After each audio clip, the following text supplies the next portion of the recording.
ایک ایران ہے. اگر ہم چلتے ہیں عرب سے مشرق کی طرف تو ایران ایک اعتبار سے یہ بازی لے گیا ہے پورے عالم اسلام پر. ان کے مذہبی عقائد، ان کی فقہ سے ہمیں جو اختلاف ہے وہ ہے اپنی جگہ پر ہے. آپ کو معلوم ہے میرے بارے میں کسی کو اشتباہ نہیں ہو سکتا اس اعتبار سے. میری جس درجے دشمنی رکھی گئی ہے، جس طرح میرے سر کا جو ہے مطالبہ ہوتا تھا، 2 ہی آدمی تھے پاکستان میں کہ جن کے سر مانگے گئے. ایک کراچی کے وہ شاہ بلیغ الدین صاحب اور ایک نے. تو اس حوالے سے وہ اپنی جگہ پر اختلاف ہے، لیکن اس حقیقت کا اعتراف کیے بغیر نہیں رہا جا سکتا پورے عالم اسلام میں یہ واحد مسلمان ملک ہے جس نے بہرحال اپنی شریعت، اپنے عقائد کے مطابق ایک مذہبی انقلاب برپا کیا ہے. اور پورے عالم اسلام میں مذہبی سطح پر حکومت کی سطح پر فنڈامنٹلسٹ صرف ایک ملک ہے، یا دوسرا جو ہے تھوڑا سا وہ ہے سوڈان، لیکن اس کی اہمیت اس لیے نہیں کہ وہ کسی عوامی انقلاب سے نہیں بنا، بلکہ وہ تو ایک فوجی انقلاب سے شکل بنی ہے جو بھی بنی ہے. اللہ کرے اس میں استقامت ہو، اس سے یقینی کوئی نتیجہ برآمد ہو جائے. خبریں بھی اچھی آ رہی ہیں، لیکن میں تو دنیا کا جو پرسپیکٹو ہے اس کے حوالے سے عرض کر رہا ہوں کہ اس پہلو سے ایران ان کا ٹارگٹ ہے، ٹارگٹ نمبر 1 ایک خاص اعتبار سے. ٹارگٹ نمبر 1 ایک دوسرے اعتبار سے ہم ہیں، وہ میں بعد میں عرض کروں گا.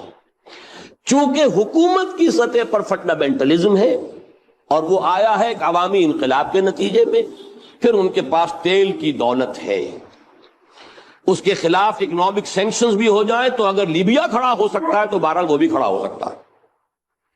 اور نقشہ وہ دنیا کو دکھا چکا ہے کہ لڑا دے ممولے کو شہباز، یہ نقشہ بھی اس نے دکھا دیا.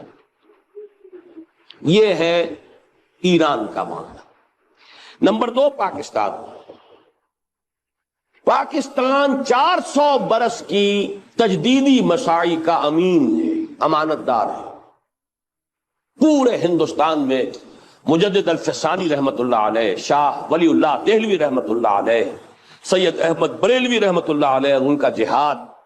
پھر اس 20ویں صدی عیسوی میں یا 14ویں صدی ہجری میں علامہ اقبال جیسا مفکر، مولانا مودودی جیسا مصنف، مولانا الیاس جیسا مبلغ، شیخ الہند جیسا مجاہد حریت، پورے عالم اسلام میں ان کا پیرلل کوئی موجود نہیں.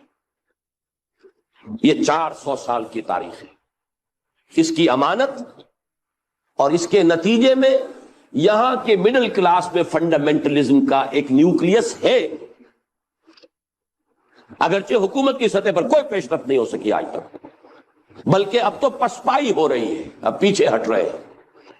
وہ ہمارے ان سیاسی جو بھی زعماء ہیں، جو جماعتیں ہیں، ان کی غلطی اور الیکشن ہی کو واحد میدان بنا کر اس کے اندر اپنا سارا وقت و توانائیاں اور قوتیں ضائع کر دینا، یہ ہے در حقیقت جس کا کہ یہ صدا مل رہی ہے کہ اس اعتبار سے تو پسپائی کی طرف ہے معاملہ، کسی پیش رفت کی طرف نہیں ہے. لیکن باہر والے تو دیکھتے ہیں نا کہ اندر کیا کچھ مواد موجود ہے. اگر مڈل کلاس میں وہ فنڈامنٹلزم کا بارود موجود ہے تو کسی بھی وقت اس کے اندر جو ہے وہ کوئی دھماکہ ہو سکتا ہے.